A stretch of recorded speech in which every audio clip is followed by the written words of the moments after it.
Welcome to this second Sunday after Christmas, as the Lord has enabled us to enter into the new year 2021, and we rejoice for the previous year and give thanks to the Lord, no matter what we went through and all the whole world went through. But the Lord has sustained us in prayer. Lord has encouraged us to depend on His Word, and we praise God for His grace and His mercy throughout the year. And as we are in the new year, I know you must be praying what this year will bring, what will happen to us, our jobs, our families. A lot of things are there, and we like to get an answer. But let's look to the Lord and put these needs that we have to the throne of grace. And the theme for today is actually reminding us that not only Jesus is born, but we become other sharers in the sonship of Christ. So we are sort of inherit or become heirs to His kingdom and to what He has done. And so the Bible tells us God sent forth His Son, born of women, born under the law, to redeem those who are under the law, so that we might receive adoption as sons. So let us think and ponder. Let's pray that truly Jesus is born in our heart, and ponder that how this Jesus who is born has accomplished everything for us, that we may able to call Him Abba, Father, as we are adopted into His kingdom. Let us rejoice and let us praise God as we begin our worship service.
Let us look to the Lord in prayer.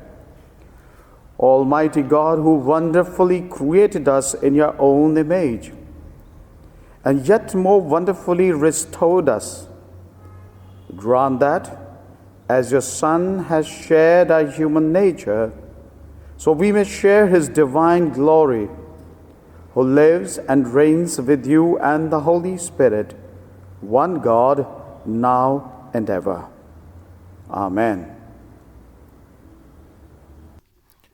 The responsive reading this morning has been taken from the book of Psalms, chapter 103, verses 8 to 14. Please respond by saying, "It is He that made us, and we are His." The Lord is merciful and gracious, slow to anger and abounding in steadfast love. He will not always chide, nor will He keep His anger forever. He does not deal with us according to our sins, nor repay us according to our wickedness. For as high as the heavens are above the earth, so great is His steadfast love towards those who fear Him. As far as the east is from the west, so far does He remove our transgressions from us. As a father shows compassion to his children, so the Lord shows compassion to those who fear Him. For He knows our frame. He remembers that we are dust.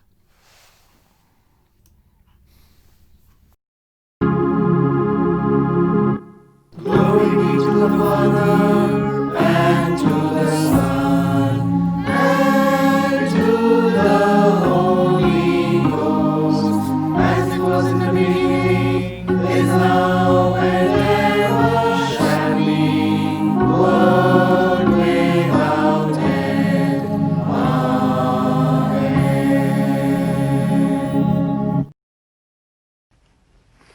The Old Testament reading is from the book of Proverbs, verse 1, continuing then with verse 22 to verse 31.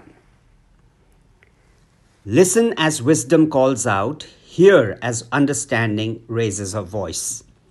The Lord formed me from the beginning before He created anything else. I was appointed in ages past, at the very first, before the earth began.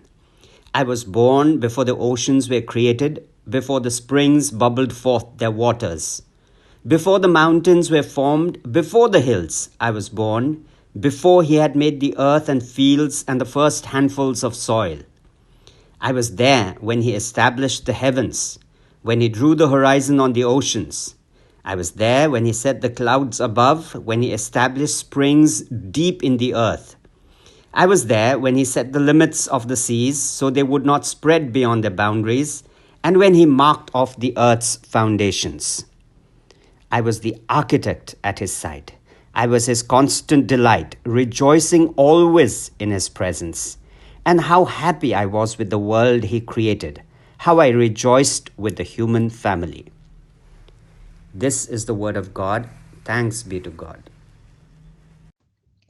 The New Testament reading is taken from St. Paul's letter to the Galatians, chapter 4, verses beginning at 1 and ending at 7.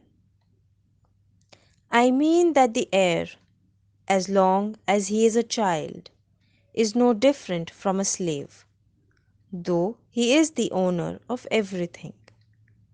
But he is under guardians and managers until the date set by his father. In the same way, we also, when we were children, were enslaved to the elementary principles of the world. But when the fullness of time had come, God sent forth His Son, born of woman, born under the law, to redeem those who were under the law, so that we might receive adoption as sons. And because you are sons, God has sent the Spirit of His Son into our hearts, crying, Abba, Father. So you are no longer a slave, but a son. And if a son, then an heir through God. This is the word of the Lord.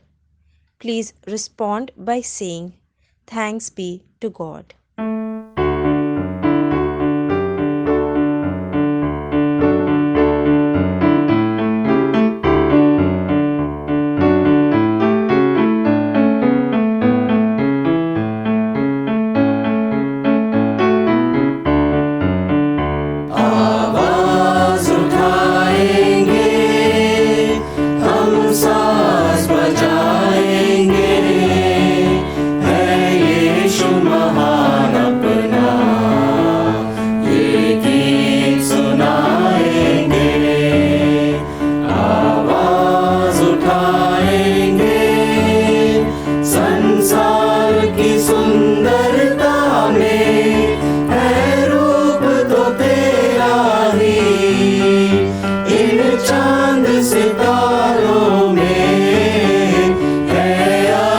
तो तेरा ही, संसार की सुंदरता में है रूप तो तेरा ही, इन चांद सितारों में है अक्स तो तेरा ही।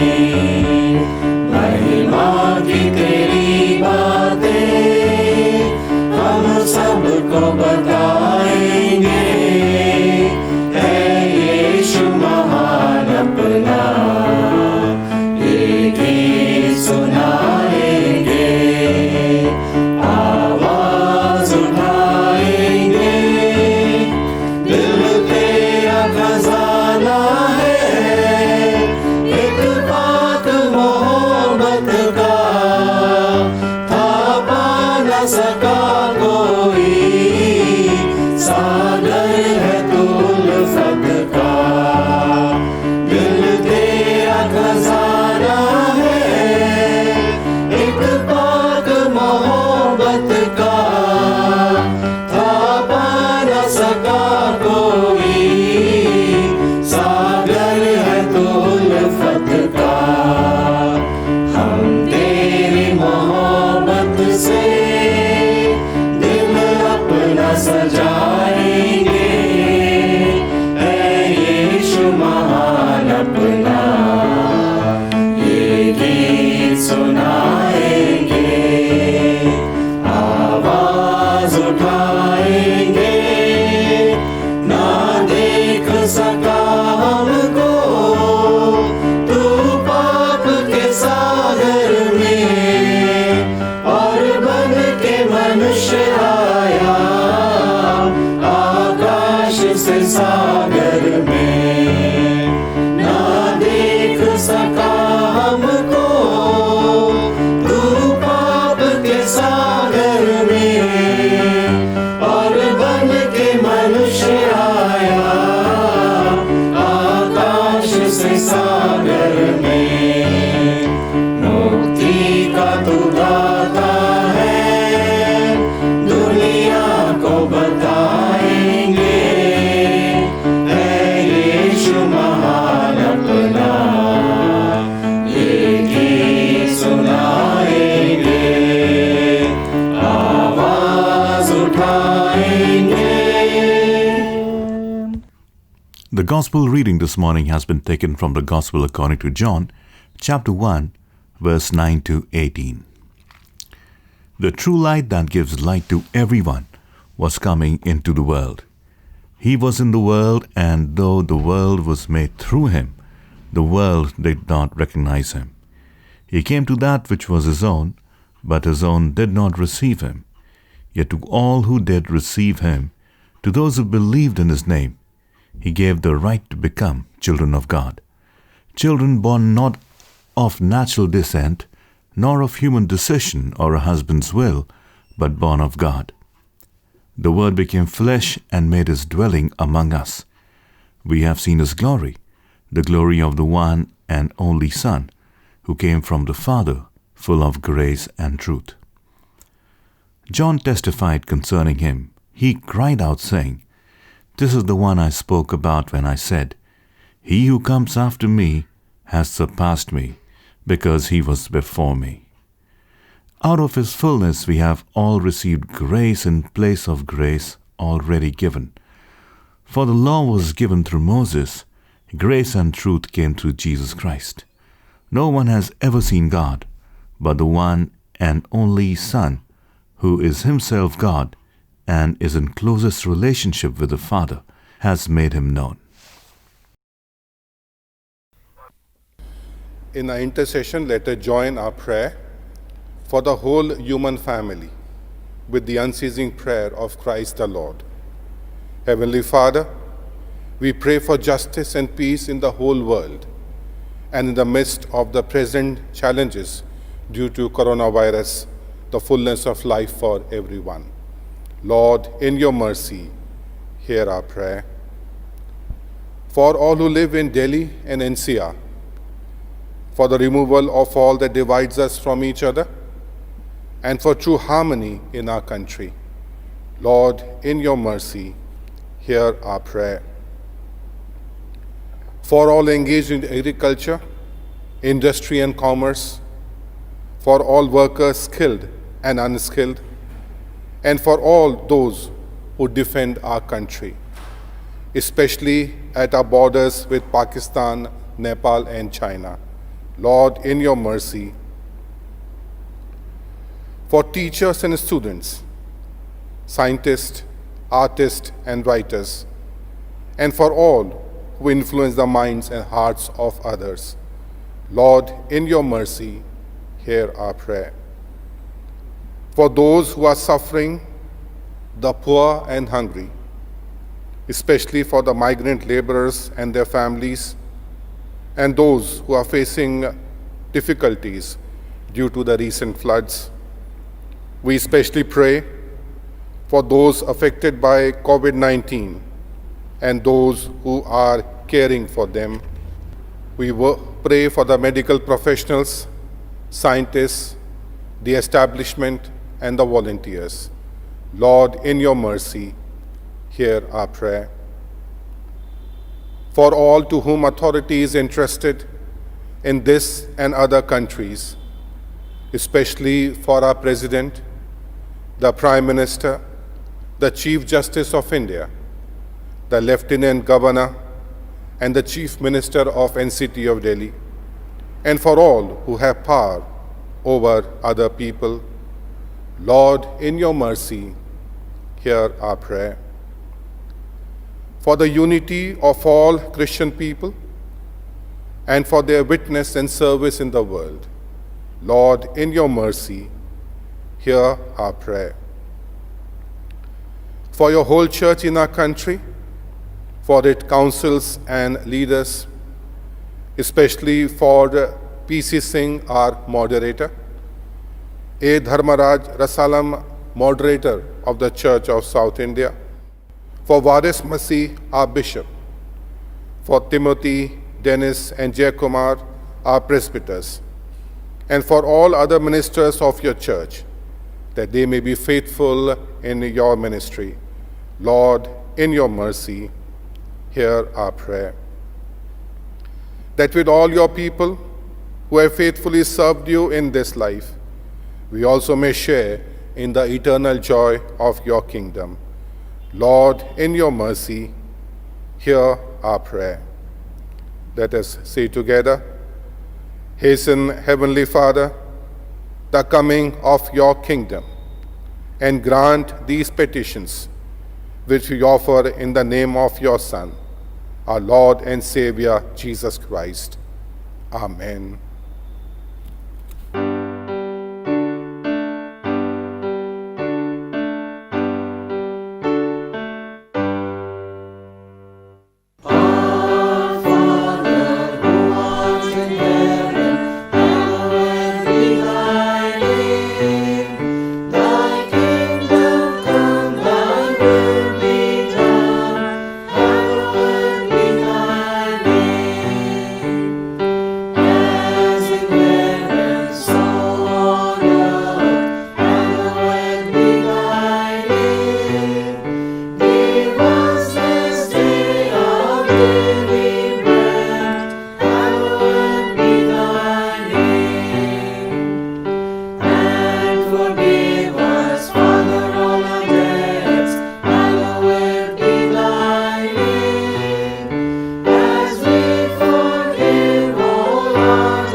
The Lord Jesus said, "The Lord our God is the only Lord.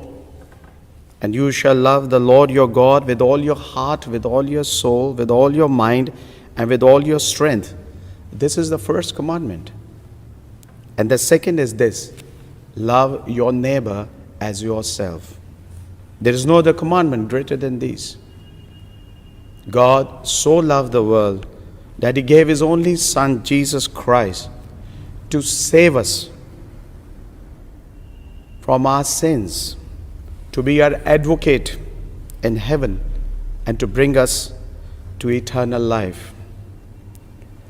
Let us therefore confess our sins in penitence and faith, firmly resolved by God's grace to keep his commandments and to live in love and peace with all people.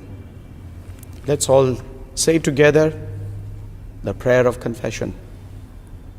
Almighty God, our Heavenly Father, we have sinned against you and against one another in thought and word and deed, in the evil we have done and in the good we have not done, through ignorance, through weakness, through our own deliberate fault.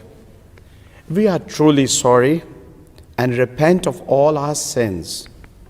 For the sake of your Son, Jesus Christ, who died for us, forgive us all that is past, and grant that we may serve you in newness of life, to the glory of your name. Amen. Almighty God, who forgive all who forgive one another and truly repent of their sins, have mercy on us, pardon and deliver us from all our sins, confirm and strengthen us in all goodness, and keep us in life eternal, through Jesus Christ our Lord. Amen. Thanks be to God. As this is the prayer of confession, and as we pray together, the Bible tells us that we must be in peace with each other and with Lord Jesus Christ. And let us share the peace of the Lord with each other as we worship him. We are the body of Christ. In the one Spirit we were all baptized into one body. Let us pursue all that makes for peace and builds up our common life. The peace of the Lord be always be with you.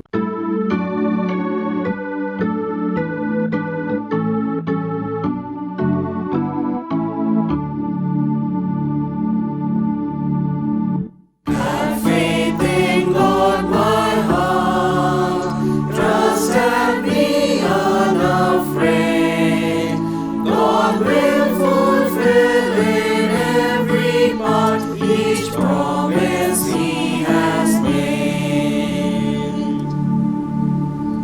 Have faith in God, my mind, though of thy life burns low.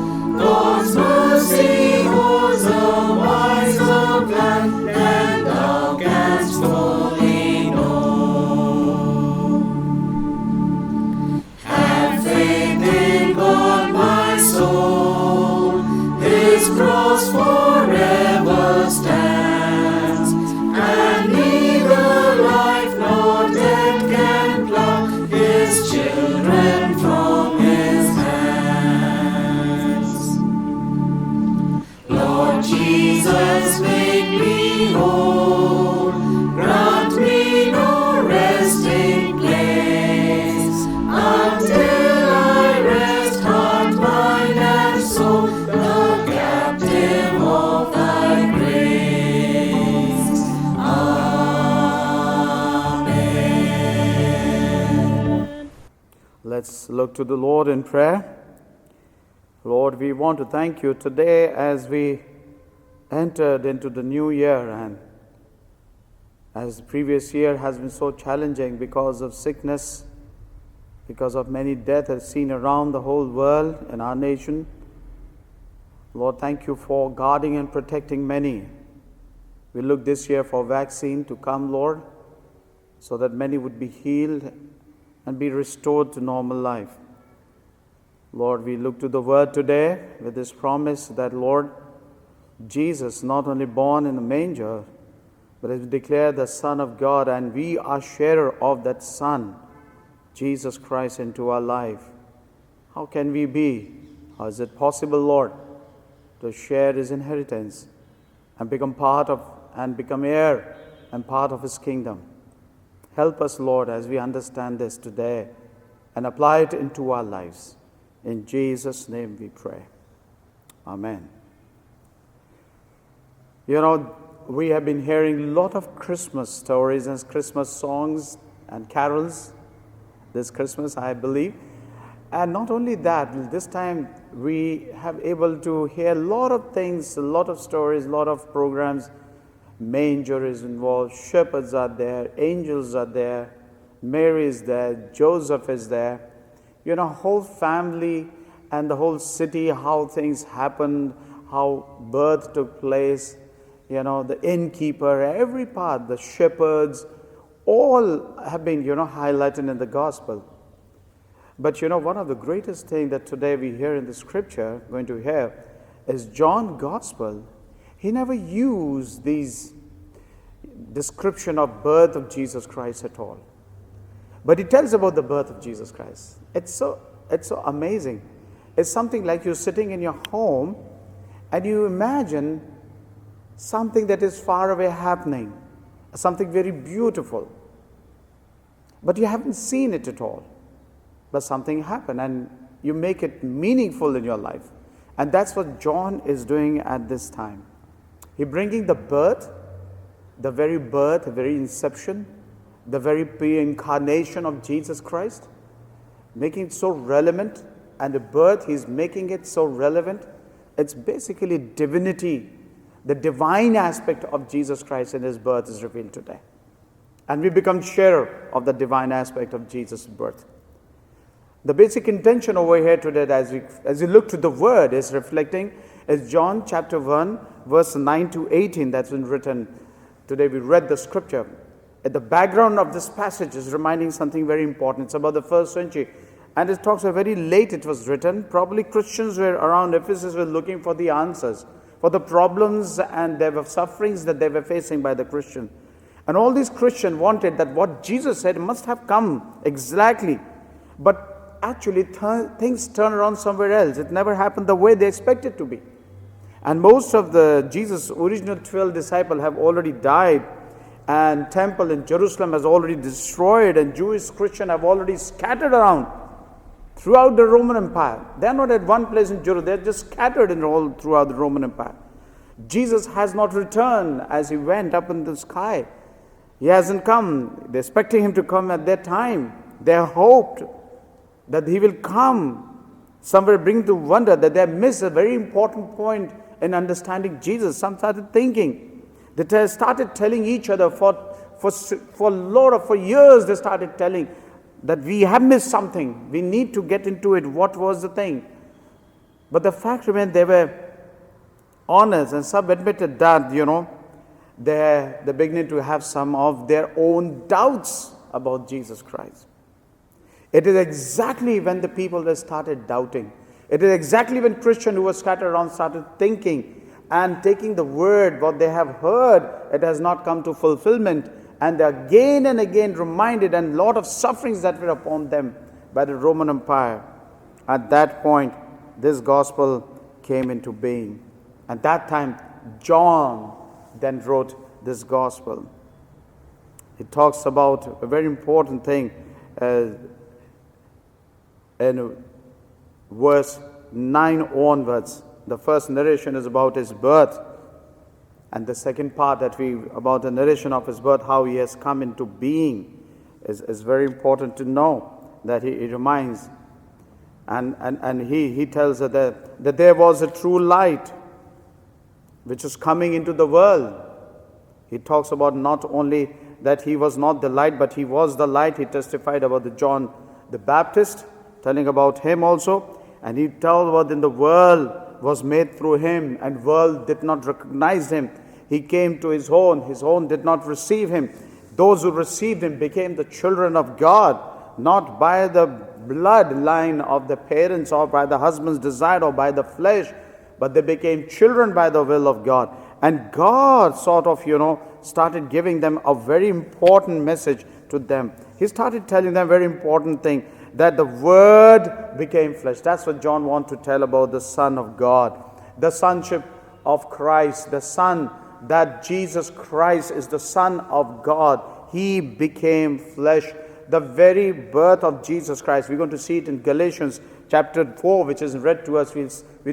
Paul tried to explain this whole birth as a son, of God has come, how we are adopted into it, how we are called Abba, and how we have out of the world that was in the futility, in the time of hand of the devil, how God took them out, and how Jesus has been portrayed. But here, John Gospel talks about his birth, that his Word became flesh. He dwelt. He talks about his glory. Then he talks about not only his glory, but testifies that he who comes after me is higher than I. He testified, the one who is coming is much greater and mightier. And the law was given through Moses, but through this Jesus is going to come, grace and truth will come. That's what will be realized in and through Jesus Christ. No one has seen God. In the Mosaic time till now, no one has seen God till Jesus Christ.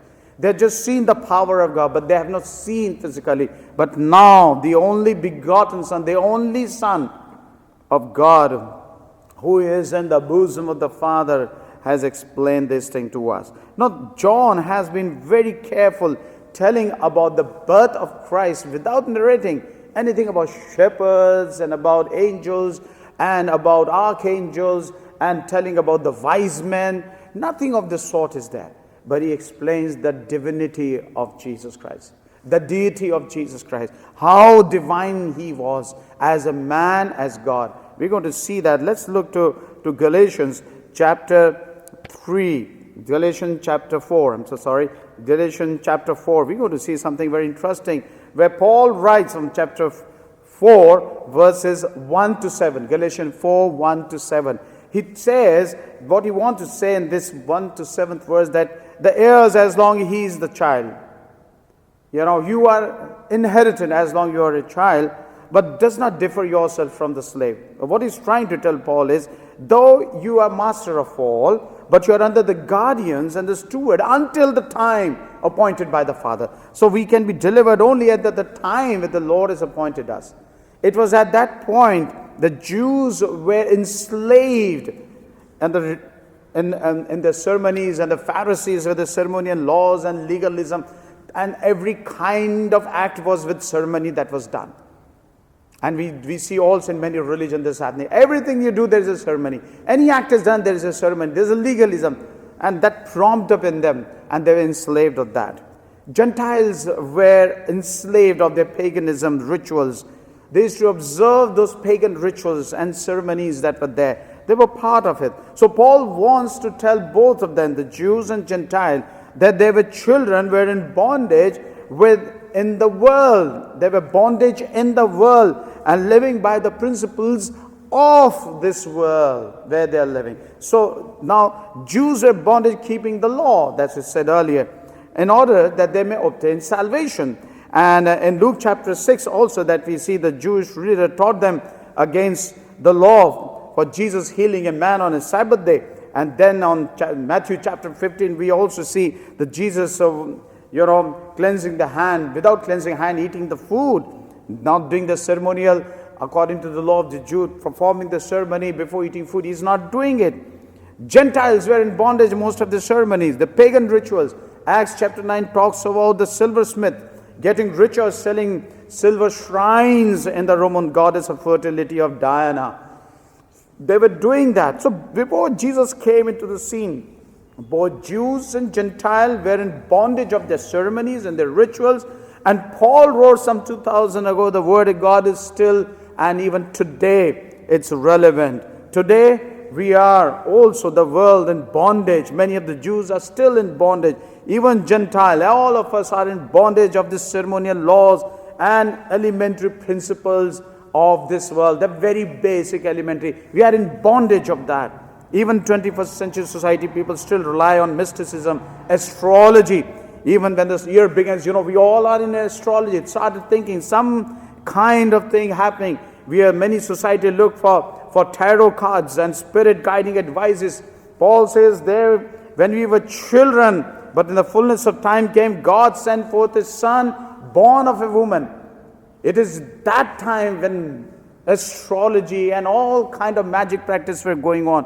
Paul is referring over here, the born of virgin, as incarnated Son. Incarnated, the Son of God was incarnated. Written about the meaning that Christmas is that God gives His Son as a baby to grow up, so the God-man would die for our sin.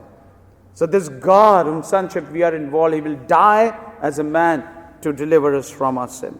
To deliver us. The Bible tells us that symbolism, legalism, ceremony, pagan rituals has prepared, actually this has prepared the way to proclaim the gospel, to coming of our Lord Jesus Christ into the world. Galatians chapter 4 verse 4 says, when the fullness of time came, God sent forth His Son, born of a woman, born under the Lord. Some of the person have said like this, person like Warren Wiersbe has said in his books like this: God was born at the right time in the right manner, of a woman, a virgin birth, for the right purpose, to set us free.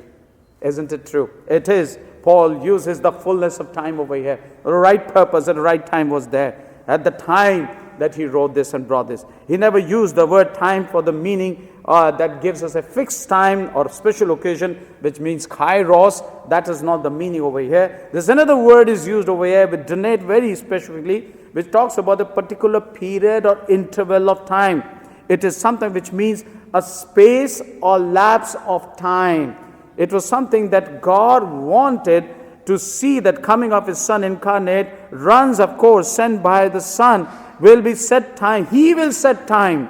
Not we in a course of time will set. He will be setting time for us to send the Son Jesus Christ for us. He in His fullness of time, it's like something that is tick, tick, tick, tick, tick, and it start ringing the time. So God will do it when this ring will take place. The devised time plan is in the hand of the Lord. God has ordained Son, the Messiah, that He would come to the earth and clock will be ticking. So this is the time that clock ticks. In the fullness of time, it is there. But at His own time, He is going to come. That's what people fail to understand when John wrote this gospel. His community, his listeners were finding it difficult to. So he has to bring that part. And Paul and the Galatian Christians have brought this very part. Don't underestimate God's coming by looking to the situation around. God is going to come. It's click. The tick is going on. The clock is ticking and is going to be coming. So the space and time is not according to the Mosaic law, not according to 10 commands governing this relationship, not according to the Levitical system that sacrifices were done, but God ordained His system. He superseded by the gospel of His grace. It is at His time of grace and truth things will happen. That has happened. Ephesians chapter 2 verse 8 to 9 says, for by grace you have been saved through faith, and that not by yourself. It is the gift of God, not of works, lest anyone should boast.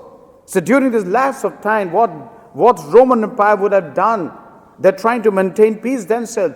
And it so happened that during this time of all kind of paganism and all kind of magic practice, astrology that were on, that time, at the time of Roman, the gospel traveled easily during the Roman time. And this pain and suffering, the gospel spread through, and all the languages came to know the gospel of Lord Jesus. It was propagated. The stage was set with the event of the human race that incarnated, the sacrificial death, the body resurrection of the Son of God has arrived. When the fullness of time has come, God sent His Son. And when He said the word, He sent forth, the word over here, sent forth, has been used when referring to the man, is talk about dispatched His Son. That's what in Greek sense it means. It's ex apostello. It talks about He has been dispatched. That means the act He was sent with the commission to do something. So God sent forth. He dispatched Him with some particular purpose that something should happen. The person has some credential to give. And that's why the apostles were called, he was able to do the work of an apostle and of a high priest for our confession that we are able to make and be committed to his charge. Hebrews chapter 3 verse 1 says that. So Jesus was sent from and of by the Father as an ambassador to humanity. So John in 5:30 says, I can of myself do nothing. I hear, I judge, and my judgment is righteous, because I do not seek my own will, but the will of the Father who sent me. Not only that, our Lord was sent off from the presence of the Father, but also Galatians chapter 4:4 signifies that he was sent out from the presence of God. In other words, that Jesus Christ, who was in the heaven, left and came to the earth with his glory, so that this earth, which is weak and vulnerable baby form, that he was wrapped in a swaddling cloth and he was sent forth. That's amazing that he came into this vulnerable, where he was seated, he left that, and there he was sent for. Isaiah 9:6 says, for unto us the child is given, unto us the son is born. Isaiah 53:5 says, he was wounded for our transgression, he was bruised for our iniquities, chastisement of our peace upon him, and by his stripes we are healed. He was sent forth. Hebrews 13:12 said, therefore Jesus, that he might sanctify the people with his own blood, suffered outside the gate. That's why he was sent to this depleting and sinful world, and in the hand of Satan, that there the roadmap that was prepared, the people who prepared for the gospel to come, to inherit the sonship of Jesus Christ into their life, and we as a partaker of that, the road were prepared, so that we may be sanctified by his blood. Paul in 1 Corinthians chapter 15 verse 3 write, for I delivered to you first all that which I also received, that Christ died for our sin according to the scripture. He fulfilled the prophecies. He fulfilled the time what was told about him to come at his God's own time, that he came and fulfilled and reached to us. So Son of Man must suffer many things, rejected by the elders, chief priests, scribes, and be killed, and raised on the third day. He sent forth. He was sent to conquer. He was sent to conquer sin and grave. He was sent to conquer, as Paul says, O death, where is your sting? O hate, where is your victory? The sting of death is sin, and the strength of sin is law. But thanks be to God who gives us victory through our Lord Jesus Christ. Galatians chapter 4:4 says that let us know that God declared that his Son, making a distinction between Christ, who is his own Son, and the believers who are adopted in verse 5. We have been adopted into sonship. God sent forth his Son, points that Jesus is fully God. The Paul uses born of a woman. He uses this expression over here, which talks to the readers, to humanity of Jesus Christ, meaning Jesus was fully man. He was born of a woman. Paul was alluding some kind of a truth that Jesus was born by the way of a virgin birth.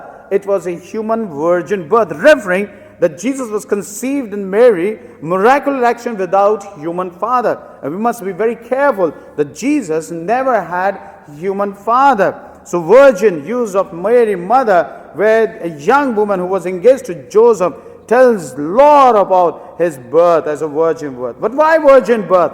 It guarantees the perfection of the two nature. That's why the virgin birth. He is Jesus, God, man. That's very important. And the prophecies talks about it. Some theologians have tried to explain this by saying virgin birth is essential doctrine. They say that Jesus had a human father, but then the Bible is untrustworthy because the Bible claims he did not have one. If Jesus was born simply of human parents, there is no way to describe reason for his supernatural life. That's very true. If he had a human father, we could have lost our faith in the Bible. Our Bible could have been purely human. There was no deity in that. So that's very important. There is no birth ever in the history has taken place in humanity that is singular, spectacular as the birth of Jesus Christ. Any rejection of supernatural leaves our life and death and resurrection of Jesus Christ mysterious. It doesn't give us a clear picture. So sonship of Christ, that we become partaker, we must be very clear that his birth was divine. God, man, an entire work of the Lord for redemption, for our salvation, becomes the foundation upon the virgin birth of Jesus Christ. And so the virgin birth becomes central thought for our Christian theology and for our faith. No human father, child of God. That's why 1 Peter verse 19 says, chapter 1 verse 19 declares that we are redeemed by the precious blood of Christ as a lamb without blemish and without spot. For as many have men disobeyed, many were sinners. But also one man obedience came, made righteous. Because Adam sinned, many were condemned to spiritual death. Because of Jesus Christ, many were made alive. Because of Adam's sin, judgment came into the men. And because of Jesus Christ, the free gift of being declared righteousness was done. Because of Adam's sin, many were made sinners. But because of Jesus Christ, many were made righteous. Because of Adam's sin abounded, it increased. But because of Jesus Christ, grace abounded much more. This is the sonship of Jesus Christ in our life. This is what in sonship of Christ we are partakers. That a virgin birth through a woman, and then we become adopted into the body of Christ and being ingrediently involved. Every ingredient is involved into the part of the body of Christ, and the Word becoming flesh and making light shine over the darkness. All this reminds us that we are heirs. Though the world around is in darkness, all around, and astrology and magic and all kind of ceremonies and all kind of practices that takes us away from the present. But let's focus. Let's remain on to this time that God has fixed it. The clock is ticking. Any time it can happen. We do not know, but clock is ticking. That was apostolos of Lord. And that's what He's going to make it happen. As His history made it happen, it's going to make it happen now. Are we prepared to become sharers of the sonship of Christ? Are we prepared to repent and receive salvation? Are we prepared to remain into this virgin birth son, which is a supernatural but yet man, God-man? Trust in Him. Are we going to abound more in grace, or are we going to abound more in sin? Let's come in this year. Let's rejuvenate. Let's reform. Let's amend our day living. Let's not look to what will happen. Let's not go to the magic. Let's not go to all the card magics and all that, or astrology, where a constellation of stars and seeing all the planet moving, trying to adjust where they are, how your scope will be. Don't go into this. The West has already rejected it. It's all started, all this card magic in 15th century. It's all human-made things. These astrology will lead you away from the sonship of Christ. These kind of magic practice and ceremonies and other things will take us our very heart of the gospel of Jesus Christ, that God, man, was born through virgin to accomplish His divine purpose. His death, His resurrection, His redemption will go in vain if we are not get out of this kind of a system of life. Let's get into the kingdom values. Let's get in what we have just said. Because of Adam's sin, judgment came. And because of Jesus Christ, free gift of being declared, we've been justified righteous by faith. By Adam's sin, many were made sinner. But Jesus Christ, many were made righteous. Let's look to the Lord in prayer. Lord, we want to thank You. You have spoken to us today. You have reminded us today, once again from the Word, in this new year, Lord, as we begin. And as the Word of God goes upon in this new year, Lord, teach us. Teach us, Lord, to number our days. Teach us to focus. The things that are there in this world, are they taking away us from Your living presence? Are they manipulating us so that we may not do things that You require us to do and believe? Help us, Lord, to trust in You, believe in You, and wait in faith upon You, Lord Jesus, till You come back, that every part of the Scripture which is true will be fulfilled, that we may become sharers of His sonship of Christ. In Jesus' name we pray. Amen. We just want to make an announcement that on 6th, that is Wednesday, we're going to celebrate the Epiphany of our Lord. It's a beautiful time as we're at home. So it's good. Let's celebrate the Epiphany of the Lord. That will be the last day of celebration of our Christmas and all that happens. Our decorations start coming down. So, we will be celebrating at 6 o'clock. Our worship service will be there. The Epiphany of the Lord, which reminds us the coming of the wise men from the east, as is a sign that Christ is for all people of the earth. So that will be the theme. We'll have some special songs, and let us celebrate sixth evening at 6 o'clock as we worship together. Thank you.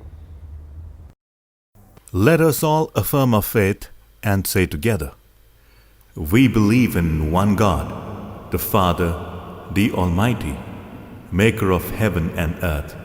We believe in one Lord, Jesus Christ, the only Son of God, eternally begotten of the Father, God from God, light from light, true God from true God, begotten, not made, one in being with the Father.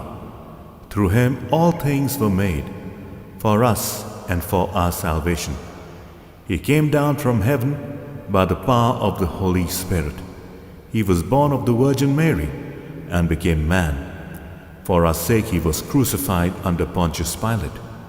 He suffered, died, and was buried. On the third day he rose again, in fulfillment of the Scriptures. He ascended into heaven and is seated at the right hand of the Father. He will come again in glory to judge the living and the dead, and his kingdom will have no end. We believe in the Holy Spirit, the Lord, the giver of life, who proceeds from the Father and the Son. With the Father and the Son he is worshipped and glorified. He has spoken through the prophets. We believe in one holy Catholic and Apostolic Church. We acknowledge one baptism of the forgiveness of sins. We look for the resurrection of the dead and the life of the world to come. Amen. Praise God from whom all blessings flow. Praise him, all creatures here below. Praise him above the heavenly host. Praise Father, Son, and Holy Ghost. Amen. May the light of Christ, the Son of righteousness, shine upon you and scatter the darkness from before your path. And may the Christ, the Son of God, gladden your heart with good news of his kingdom. And the blessing of God Almighty, the Father, the Son, and the Holy Spirit be among us and remain with us now and ever. Amen.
Trumpets ringing clear.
आप सभी को जय मसीह की।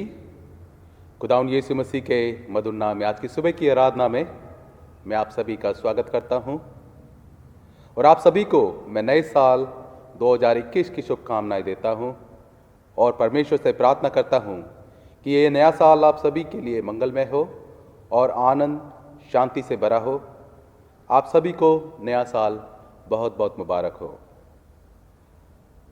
आज प्रभु यीशु के जन्म दिवस के पश्चात का दूसरा रविवार है और आज की सुबह हमारे लिए मनन चिंतन करने का विषय है, हम मसीह के पुत्रत्व में साझेदार हैं।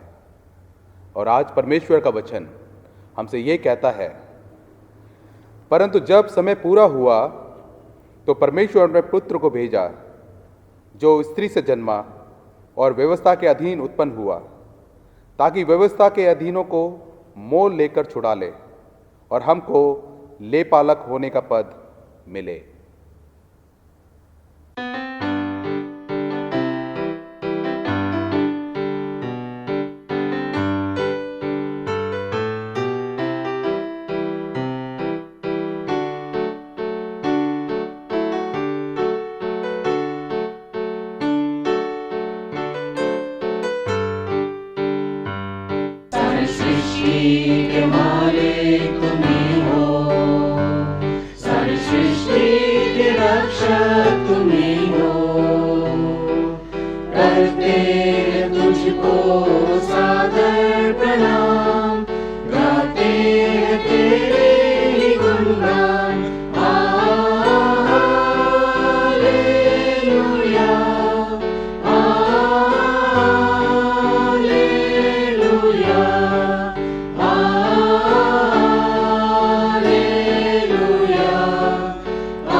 आइए हम सब मिलकर प्रार्थना करें।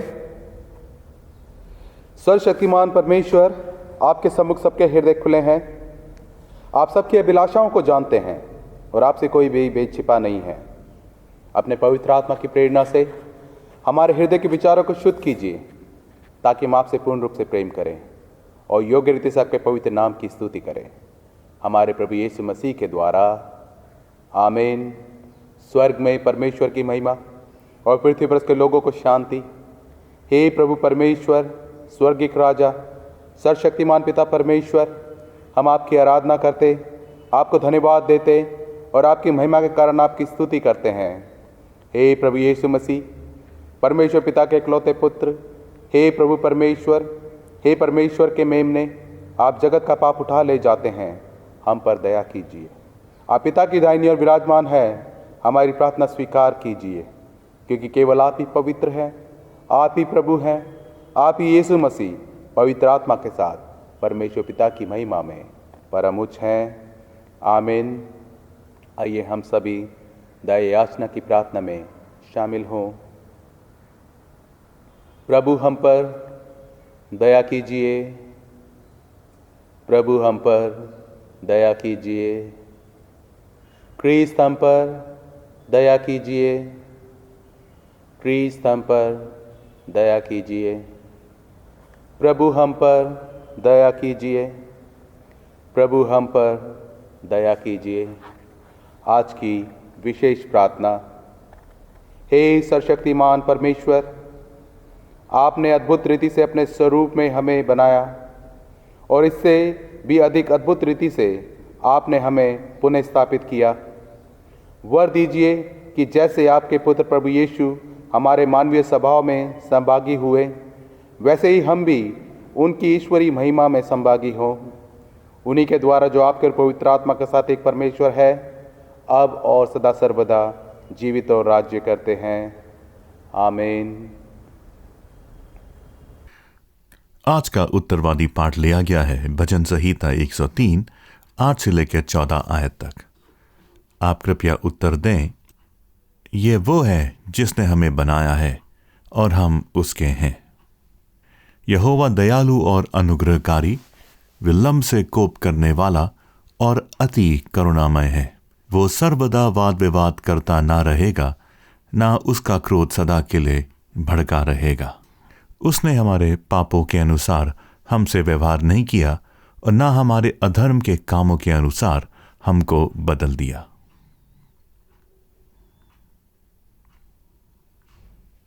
जैसे आकाश पृथ्वी के ऊपर ऊंचा है, वैसे ही उसकी करुणा उसके डरवैयों के ऊपर प्रबल है। उदयाचल अस्ताचल से जितनी दूर है, उसने हमारे अपराधों को हमसे उतने ही दूर किया है।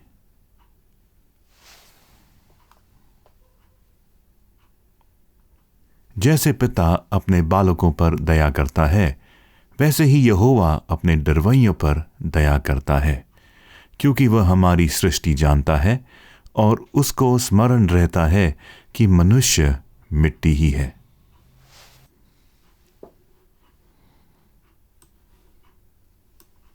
और प्रशंसा पिता की और पुत्र की और पवित्र आत्मा की, जैसे आदि में हुई, अब है, अब सदा रहेगी, युग युग। आमीन। मैं आपके सामने पवित्र शास्त्र के पुराने नियम से पढ़ूंगी। नीति वचन 8 उसका 1 पद और 22 से 31। क्या बुद्धि नहीं पुकारती है? क्या समझ ऊंचे शब्द से नहीं बोलती है? यहोवा ने मुझे काम करने के आरंभ में, वरन अपने प्राचीन काल के कामों से भी पहले उत्पन्न किया। मैं सदा से वरन आदि ही से पृथ्वी की सृष्टि के पहले ही से ठहराई गई हूँ, जब ना तो गहरा सागर था और ना जल के सोते थे, तब ही से मैं उत्पन्न हुई, जब पहाड़ व पहाड़ियाँ शिथिल ना की गई थी। जब यहोवा ने ना तो पृथ्वी और ना मैदान ना जगत की धूलि के परमाणु बनाए थे, इनसे पहले मैं उत्पन्न हुई। जब उसने आकाश को शिथिल किया, तब मैं वहाँ थी।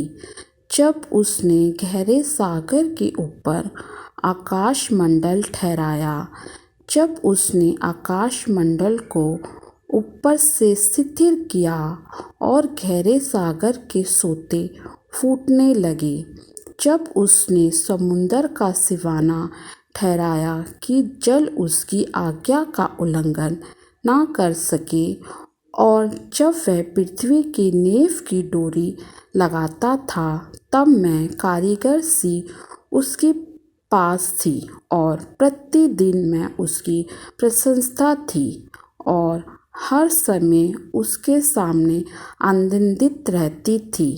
मैं उसकी बसाई हुई पृथ्वी से प्रसन्न थी और मेरा सुख मनुष्यों की संगति से होता था। ये परमेश्वर का वचन है। परमेश्वर के वचन के पढ़े और सुने जाने पर आशीष हो। आमीन। सामने पवित्र वचन में से पढ़ूंगी गलतियों का 4 बाब उसकी पहली आयत से लेकर 7 आयत तक। मैं ये कहता हूँ कि वारिस जब तक बालक है, यद्यपि सब वस्तुओं का स्वामी है, तो भी उसमें और दास में कोई भेद नहीं, परंतु पिता के ठहराए हुए समय तक संरक्षकों और प्रबंधकों के वश में रहता है। वैसे ही हम भी जब बालक थे तो संसार की आदि शिक्षा के वश में होकर दास बने हुए थे, परंतु जब समय पूरा हुआ तो परमेश्वर ने अपने पुत्र को भेजा, जो स्त्री से जन्मा और व्यवस्था के अधीन उत्पन्न हुआ, ताकि व्यवस्था के अधीनों को मोल लेकर छुड़ा ले और हमको ले पालक होने का पद मिले। और तुम जो पुत्र हो, इसलिए परमेश्वर ने अपने पुत्र के आत्मा को, जो हे अब्बा, हे पिता कहकर पुकारता है, हमारे हृदयों में भेजा है। इसलिए तुम अब दास नहीं परंतु पुत्र है, और जब पुत्र हुआ तो परमेश्वर के द्वारा वारिस भी हुआ। परमेश्वर अपने वचन के पढ़े और सुने जाने पे आशीष दे। आमीन। आज का सुसमाचार पाठ लिया गया है यूहन्ना उसका पहला अध्याय 9 से लेकर 18 आयत तक। सच्ची ज्योति जो हर एक मनुष्य को प्रकाशित करती है, जगत में आने वाली थी। वो जगत में था और जगत उसके द्वारा उत्पन्न हुआ और जगत ने उसे नहीं पहचाना। वो अपने घर आया और उसके अपनों ने उसे ग्रहण नहीं किया, परंतु जितनों ने उसे ग्रहण किया उसने उन्हें परमेश्वर की संतान होने का अधिकार दिया, अर्थात उन्हें जो उसके नाम पर विश्वास रखते हैं।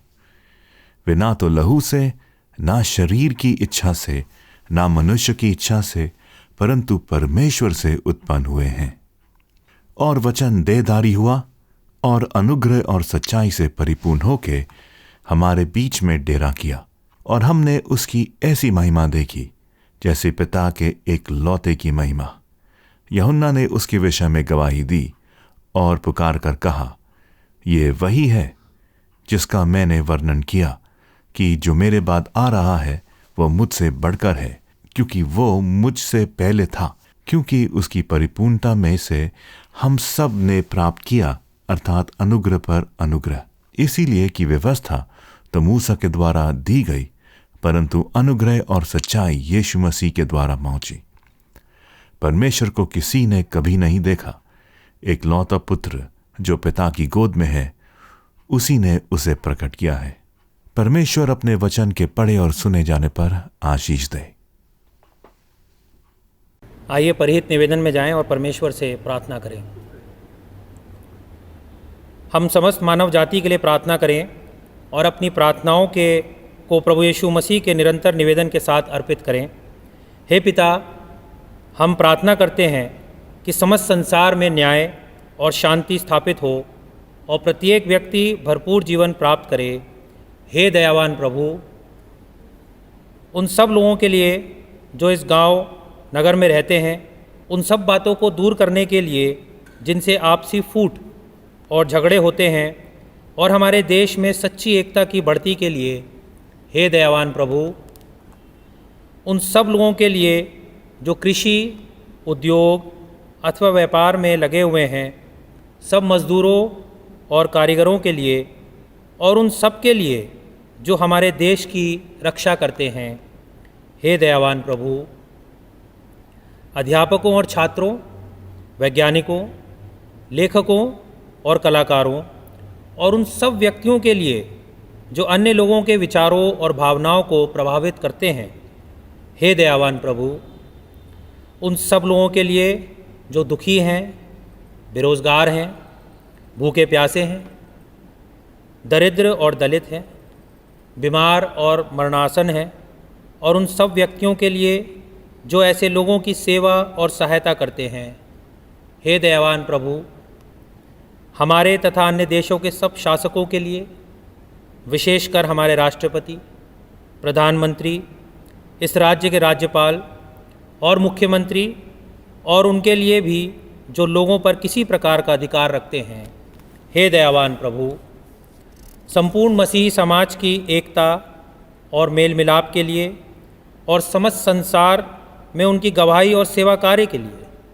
हे दयावान प्रभु, भारत में आपकी समस्त कलीसिया के लिए, उसके परिषदों तथा अगुवे, विशेषकर हमारे प्रमुख धर्माचार्य पीसी सिंह, दक्षिण भारत की कलीसिया के प्रमुख धर्माचार्य श्री धर्माराज और मार्थोमा कलीसिया के मेट्रोपॉलिटन हमारे धर्माचार्य वारिस मसीह, हमारे पुरोहित टिमोथी शॉ, पादी जय कुमार और हमारे ले रीडर आशीष अनुराग, और आपकी कलीसिया के सब अन्य धर्म सेवकों के लिए कि वे सच्चाई और लगन से आपकी सेवा करें। हे दयावान प्रभु, यह वर दे कि आपके उन सब भक्तों के साथ जिन्होंने अपने जीवन में सच्चाई से आपकी सेवा की है, हम भी आपके राज्य के शाश्वत आनंद में संभागी हो सकें। हे दयावान प्रभु, आइए एक साथ बोलें।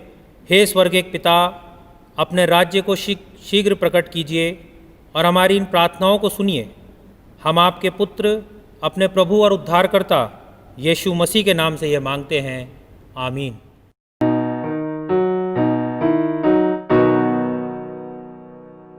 हे हमारे बाप, तू जो आसमान में है, तेरा नाम पाक माना जाए, तेरी बादशाहत आए। हे हमारे बाप, जैसे आसमान में पूरी होती है, जैसे तेरी मर्जी आसमान में पूरी होती है, वैसे तेरी मर्जी जगत में पूरी हो जाए।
पाप अंगीकार। प्रिय भाइयों और बहनों, हमारे प्रभु यीशु मसीह ये कहते हैं, हमारा प्रभु परमेश्वर ही एकमात्र प्रभु है। तू प्रभु अपने परमेश्वर को अपने संपूर्ण हृदय, संपूर्ण प्राण, संपूर्ण बुद्धि और संपूर्ण शक्ति से प्रेम कर। ये पहली आज्ञा है। दूसरी ये है, अपने पड़ोसी को अपने समान प्रेम कर। इनसे बड़ी और कोई आज्ञा नहीं है। परमेश्वर ने संसार से ऐसा प्रेम किया कि उसने अपना इकलौता पुत्र यीशु मसीह दे दिया कि वे हमें पापों से बचाए, स्वर्ग में हमारे लिए निवेदन करे और हमें शाश्वत जीवन में पहुंचाए। इसीलिए हम पश्चाताप और विश्वास के साथ अपने पापों को स्वीकार करें। हम परमेश्वर की कृपा से उसकी आज्ञाओं का पालन करने का और सब लोगों के साथ मेल मिलाप और प्रेम से रहने का पक्का संकल्प करें। आइए प्रार्थना करें। हे सर्वशक्तिमान परमेश्वर, हमारे स्वर्गिक पिता, हमने मन, वचन और कर्म से आपके विरुद्ध और एक दूसरे के विरुद्ध पाप किया है।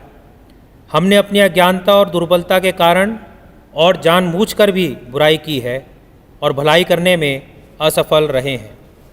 इन सब पापों के लिए हम सचमुच दुखी हैं और अंतःकरण से पश्चाताप करते हैं। आपके पुत्र यीशु मसीह ने हमारे लिए अपने प्राण दिए।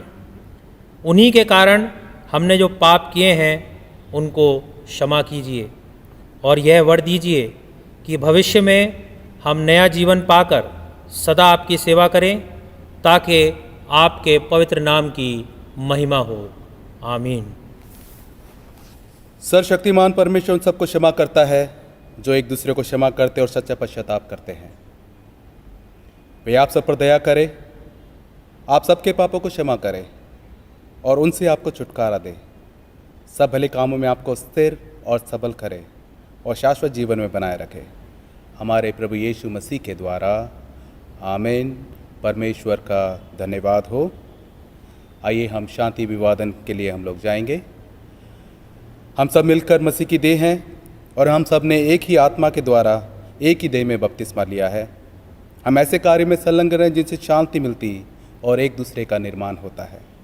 प्रभु की शांति सदा आपके साथ रहे और आपके साथ भी रहे और सबल करे और शाश्वत जीवन में बनाए रखे। हमारे प्रभु यीशु मसीह के द्वारा। आमीन। परमेश्वर का धन्यवाद हो। आइए हम शांति अभिवादन के लिए हम लोग जाएंगे। हम सब मिलकर मसीह की देह हैं और हम सब ने एक ही आत्मा के द्वारा एक ही देह में बपतिस्मा लिया है। हम ऐसे कार्य में संलग्न रहें जिनसे शांति मिलती और एक दूसरे का निर्माण होता है। प्रभु की शांति सदा आपके साथ रहे और आपके साथ भी रहे।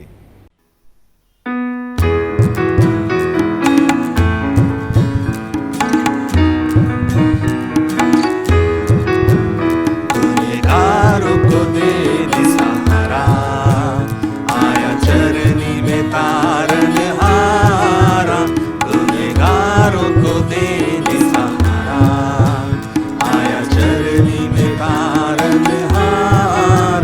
मैदानों में दूतों ने गाया, पैगाम खुशी का सुनाया। मैदानों में दूतों ने गाया, पैगाम खुशी का सुनाया। मरियम की आंखों का तारा, आया चरनी में राज दुलारा। गुनहगारों को दे दे सहारा, आया चरनी में तारनहारा। मैदानों में करते रखवाली, चमकी रोशनी खूब निराली। मैदानों में करते रखवाली, चमकी रोशनी खूब निराली। आया दुनिया में यीशु जलाली, ये शुभ संदेश आया। गुनहगारों को दे दे सहारा, आया चरनी में तारनहारा। हम भी आकर नजर चढ़ाए, दिल के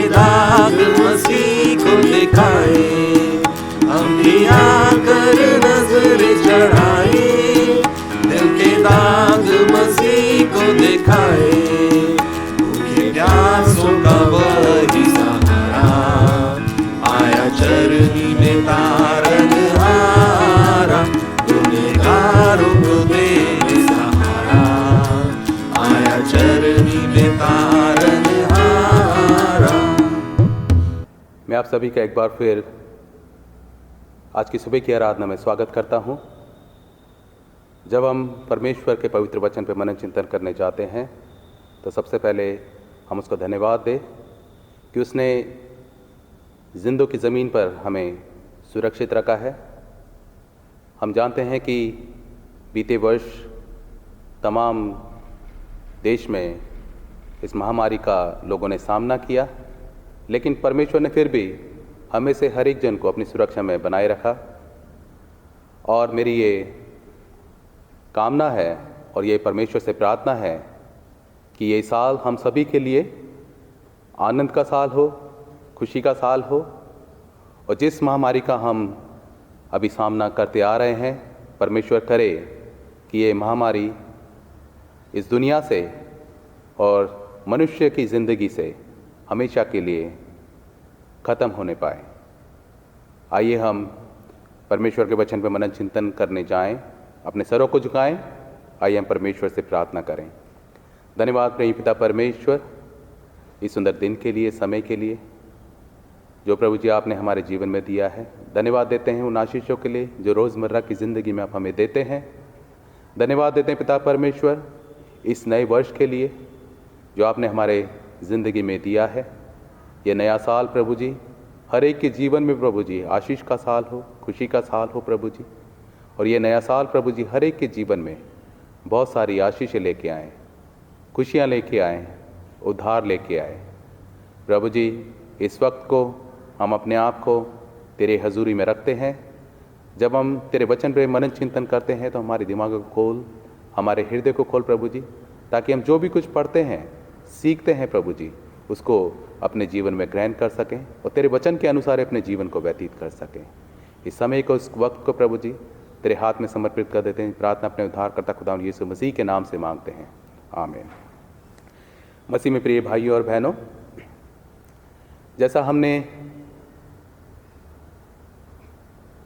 बीते दिनों में प्रभु यीशु के जन्म दिवस को मनाया और अब हम नए साल के अंदर प्रवेश कर चुके हैं, जिसमें हम देखते हैं आज की सुबह हम लोगों ने पवित्र बाइबल से पाठ पढ़े। नीति वचन 8 उसका 1, उसका 22 से 31वां पद, गलतियों 4 उसका 1 से 7 और यूहन्ना रचित सुसमाचार उसका पहला अध्याय उसके 9 से 18 पद तक, जिसमें आज की सुबह हमारे लिए मनन चिंतन करने का विषय है कि हम मसीह के पुत्रत्व में हिस्सेदार हैं। क्योंकि जब हम ध्यानपूर्वक बाइबल का अध्ययन करते हैं तो हम पाते हैं कि हर एक वस्तु की रचना जो इस सृष्टि में है या इस ब्रह्मांड में है, वह सभी प्रभु यीशु मसीह में और प्रभु यीशु मसीह के द्वारा ही हुई। और संत यूहन्ना हमें ये बताते हैं कि प्रभु यीशु मसीह कोई साधारण व्यक्ति नहीं थे, वरन वे परमेश्वर का वचन थे जो संसार की सृष्टि से पहले परमेश्वर के साथ था। और ये वचन देहधारी हुआ और उसने हमारे बीच डेरा किया। और जिस शब्द के विषय में संत यूहन्ना हमें बताते हैं, उस शब्द को ग्रीक भाषा में लोगोस कहा गया है, यानी ईश्वर का वह शब्द प्रभु यीशु मसीह, जिसके द्वारा सब कुछ उत्पन्न हुआ।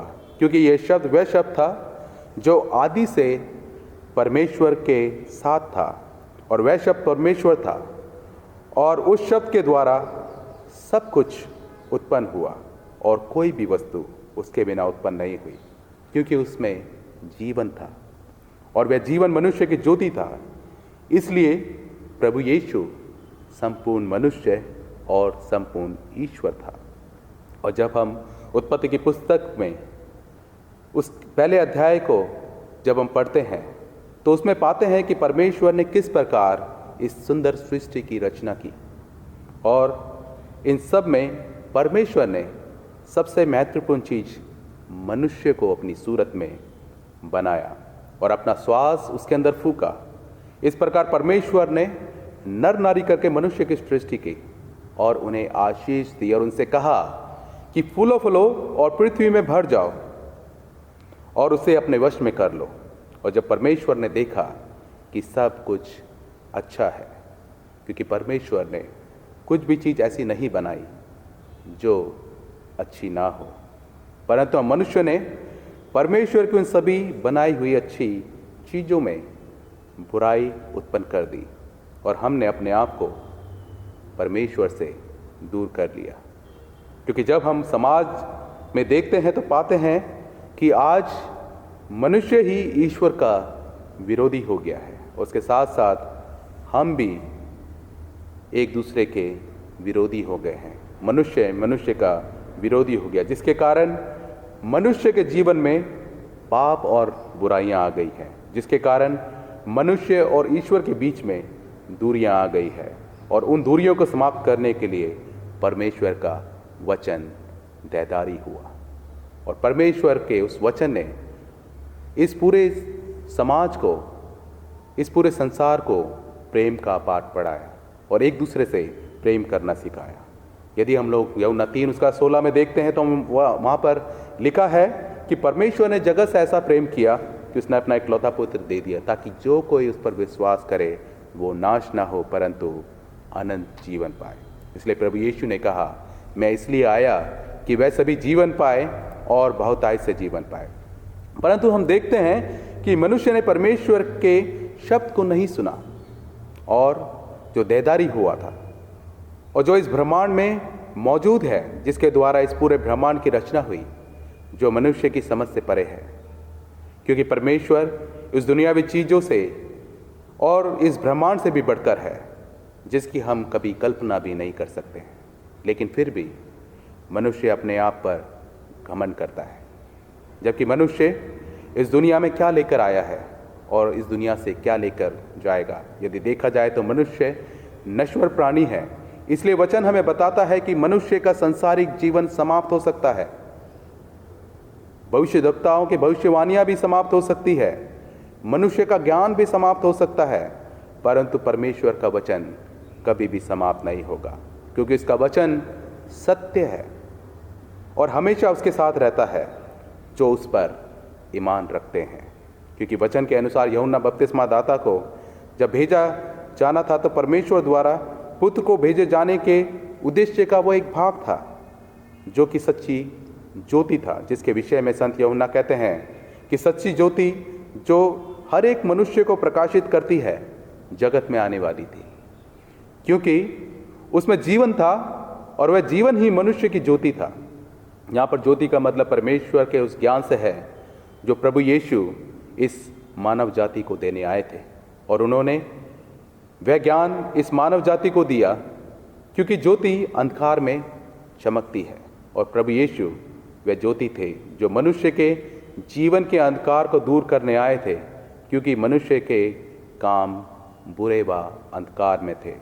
यदि हम यूहन्ना रचित सुसमाचार का 3 अध्याय उसके 19 से 21वें पद में यदि हम पढ़ते हैं तो यहाँ लिखा है, और दंड की आज्ञा का कारण ये है कि ज्योति जगत में आई और मनुष्य ने अंधकार को ज्योति से अधिक प्रिय जाना, क्योंकि उनके काम बुरे थे। क्योंकि जो कोई बुराई करता है वह ज्योति से बैर रखता है और ज्योति के निकट नहीं आता, ऐसा ना हो कि उनके कामों पर दोष लगाया जाए। परंतु जो सत्य पर चलता है वह ज्योति के निकट आता है, ताकि उसके काम प्रकट हो कि परमेश्वर की ओर से किए गए हैं। क्योंकि प्रभु यीशु में ही हमें शारीरिक और आत्मिक अनंत जीवन प्राप्त होता है, और ये वह सच्ची ज्योति है जो हर एक मनुष्य को प्रकाशित करती है, जो हर एक मनुष्य के जीवन में मौजूद है। यूहन्ना 12वां अध्याय उसके 46वें पद में प्रभु यीशु कहते हैं कि मैं जगत में ज्योति होकर आया हूँ, ताकि जो कोई मुझ पर विश्वास करे वह अंधकार में ना हो। क्योंकि हम अंधकार में कुछ देख नहीं सकते हैं, लेकिन हम मसीह की ज्योति में परमेश्वर को देख सकते हैं।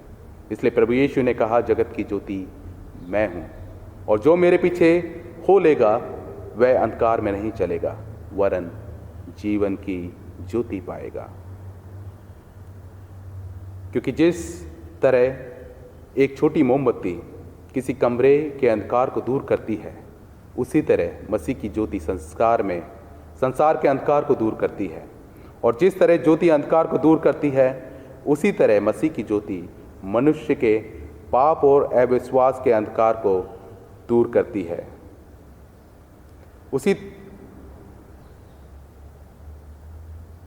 उसी तरह मनुष्य की ज्योति मनुष्य के अंदर के पाप और अविश्वास के अंधकार को दूर करती है, परंतु जिन लोगों के मन में पाप और अविश्वास के कारण अंधकार में है, वह परमेश्वर की ज्योति को कभी नहीं देख सकते। यूहन्ना 3:19 कहता है,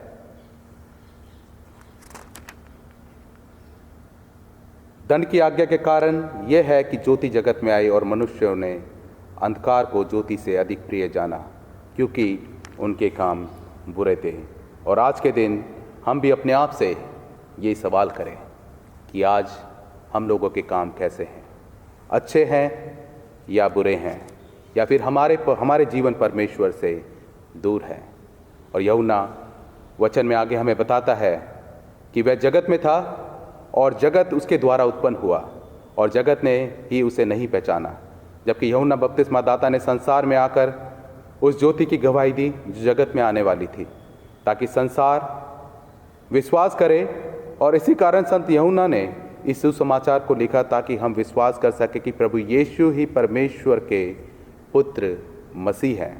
परंतु उस समय अधिकतर लोगों ने विश्वास नहीं किया था कि प्रभु यीशु मसीहा है, वरन उन्होंने प्रभु यीशु को अपराधी घोषित कर उसे मरवा डाला था।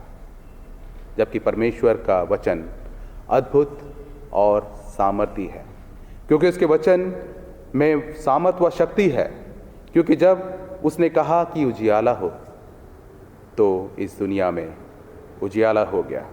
और यही शक्ति और सामर्थ प्रभु यीशु के साथ भी थी, क्योंकि सब कुछ उसके द्वारा ही उत्पन्न हुआ। क्योंकि जब प्रभु यीशु ने कोढ़ से घृत व्यक्ति से कहा कि शुद्ध हो जा, तो वह उसी घड़ी शुद्ध हो गया। मरकुस 1:41 में हम इसको देख पाते हैं। और हम देखते हैं कि प्रभु यीशु के कहने पर से ही दुष्ट आत्माएं लोगों के शरीर से बाहर निकल जाती थी और उसके कहने पर से हवा शांत हो जाती थी, मुर्दे जिलाए जाते थे। इसलिए यूहन्ना कहता है कि उसमें जीवन था और सब कुछ उसी के द्वारा उत्पन्न हुआ और कोई भी वस्तु उसके बिना उत्पन्न नहीं हुई। परंतु फिर भी इस जगत के लोगों ने उसे नहीं पहचाना और उसका इनकार किया। परंतु जब वह अपने घर में अपने ही लोगों के पास आया, तो उसके अपनों ने ही उसे ग्रहण नहीं किया, वरन उसे ग्रहण करने से इनकार कर दिया और उसे पहचानने से इनकार कर दिया। परंतु हद तो तब हो गई जब उसके अपने लोगों ने ही उसे ग्रहण करने की बजाय उसे पहाड़ से गिराकर मार डालने की कोशिश की। लूका 4:28-30 में हम देख सकते हैं, क्योंकि जो बुरे हैं वह सत्य से बैर रखते हैं, इसलिए अधिकतर लोग सत्य से मुंह फेर लेते हैं और सत्य का सामना करने से डरते हैं। जैसा कि उस समय उन लोगों ने प्रभु यीशु के साथ किया, उसे पहचानने व ग्रहण करने से इनकार कर दिया।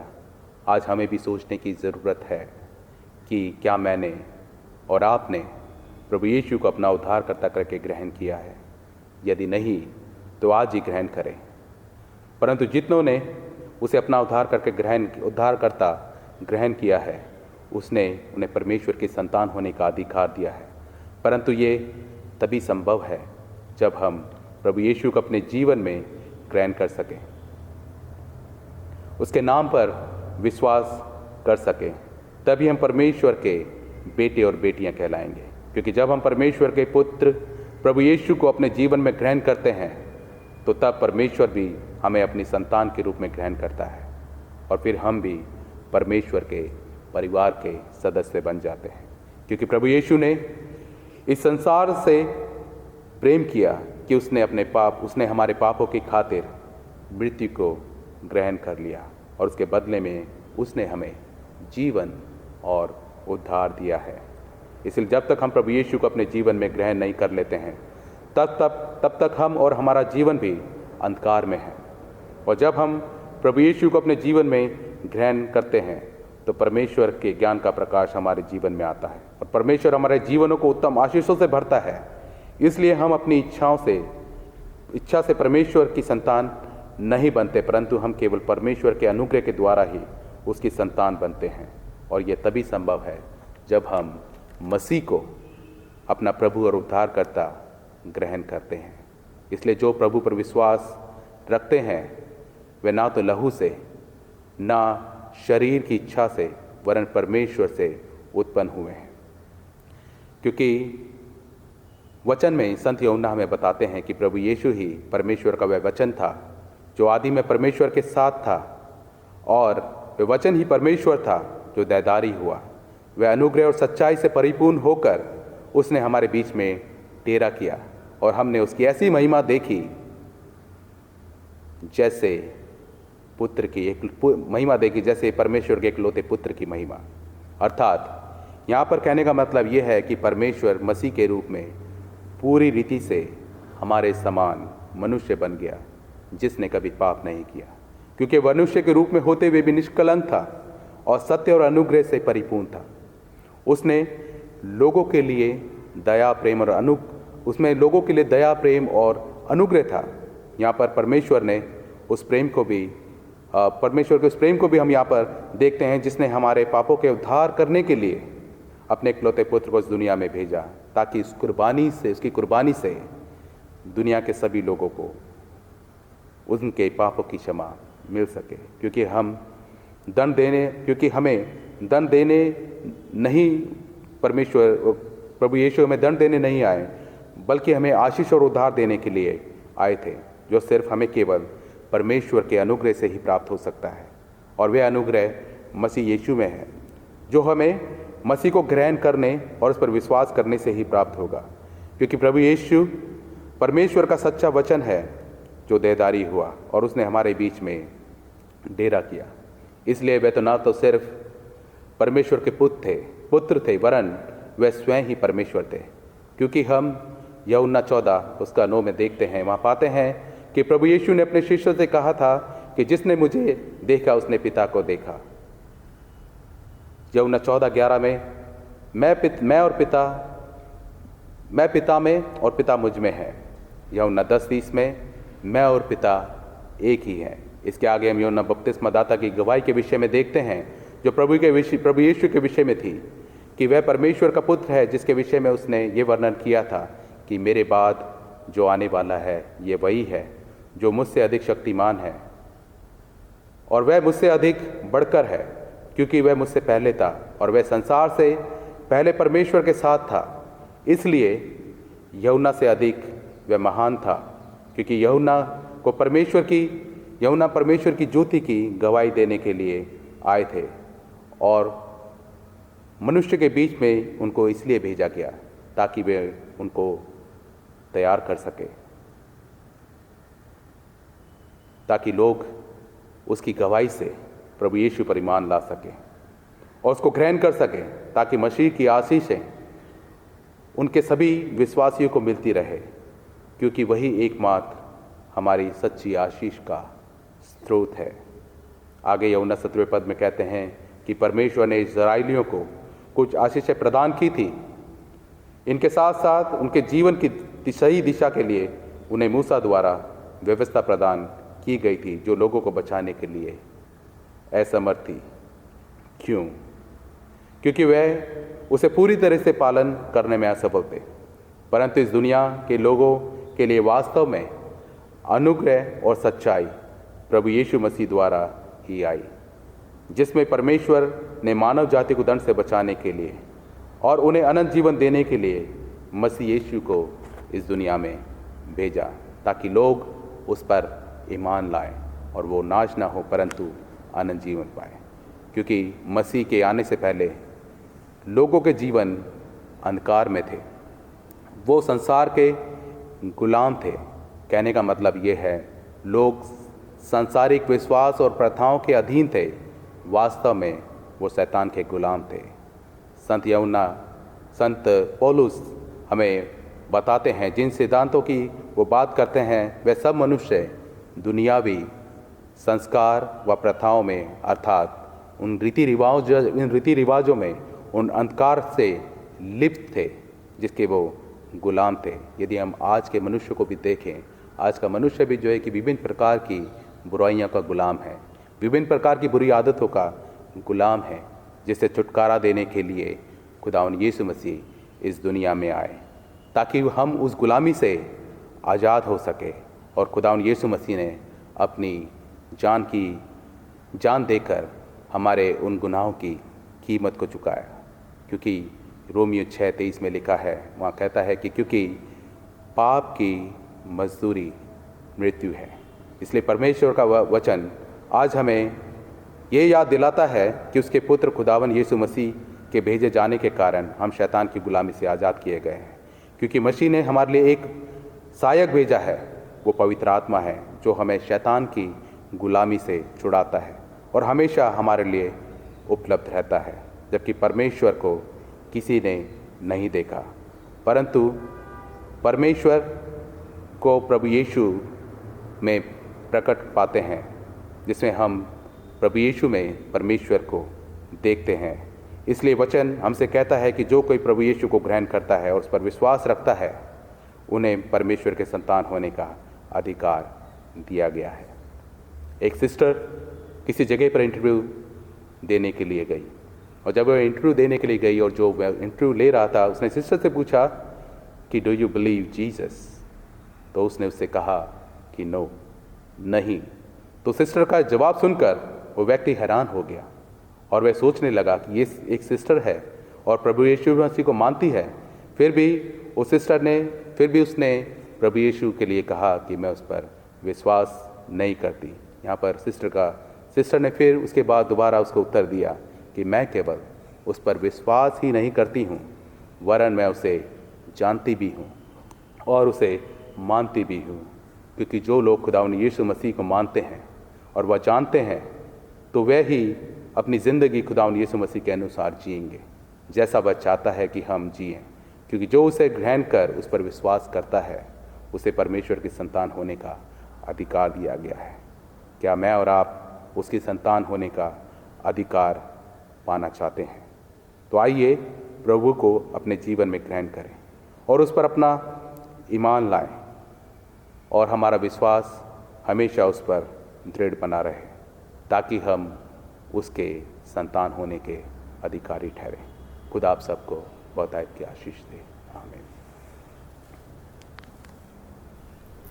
हम एक परमेश्वर सर्वशक्तिमान पिता पर विश्वास करते हैं।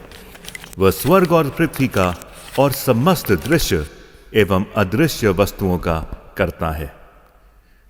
हम एक प्रभु यीशु मसीह क्रिस्ट पर विश्वास करते हैं।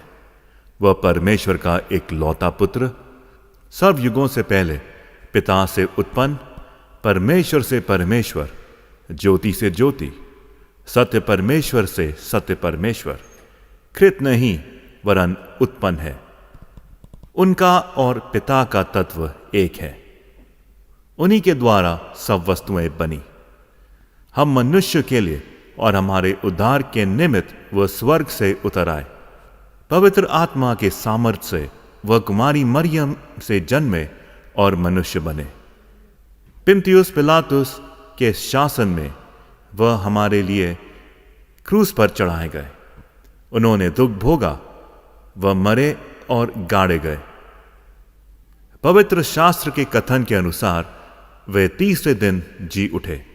वह स्वर्ग पर चढ़ गए और पिता की दाहिनी ओर विराजमान हुए। वह जीवित और मृतकों का न्याय करने के लिए महिमा के साथ फिर आएंगे और उनके राज्य का कभी अंत ना होगा। हम पवित्र आत्मा पर विश्वास करते हैं। वह प्रभु और जीवन दाता है। वह पिता और पुत्र से निकलता है। पिता और पुत्र के साथ उसकी आराधना और स्तुति की जाती है। वह नबियों के द्वारा बोला। हम एक पवित्र, सर्वलौकिक और प्रेरितीय कलीसिया पर विश्वास करते हैं। हम पापों की क्षमा के लिए एक बपतिस्मे को मानते हैं। हम मृतकों के पुनरुत्थान की और आने वाले युग के जीवन की प्रतीक्षा करते हैं। आमीन।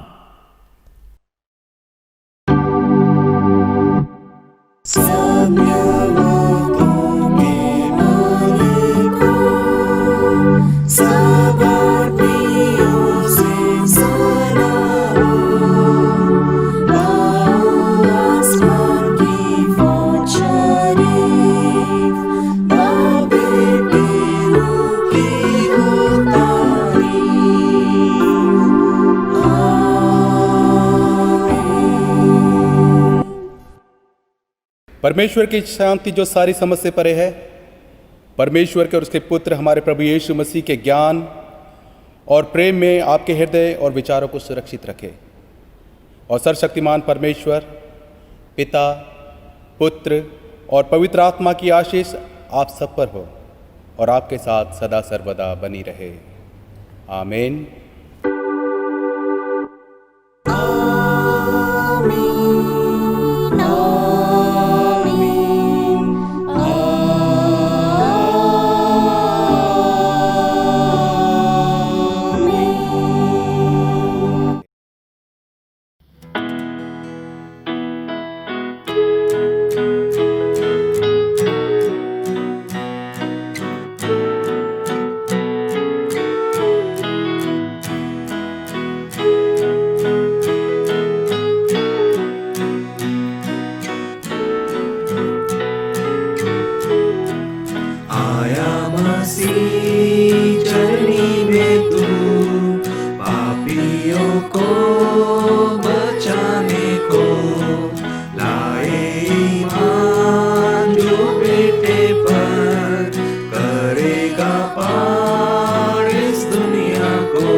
चरनी में तू पापियों को बचाने को लाए ईमान, जो बेटे पर करेगा पार इस दुनिया को। बैतलहम के मैदानों में गडरिये रात सो रहे थे। बैतलहम के मैदानों में गडरिये रात सो रहे थे। सुना फरिश्तों की जुबान, पैदा हुआ कृष्ण निदान। सुना फरिश्तों की जुबान, पैदा हुआ कृष्ण निदान। आया मसीह चरनी में तू पापियों को बचाने को लाए ईमान, जो बेटे पर करेगा पार इस दुनिया को। आलिमों ने किताबों से बड़ी पैदाइश की तफसीर। आलिमों ने किताबों से बड़ी पैदाइश की तफसीर। जल्दी है वो भी उठो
पर करेगा पार इस दुनिया को।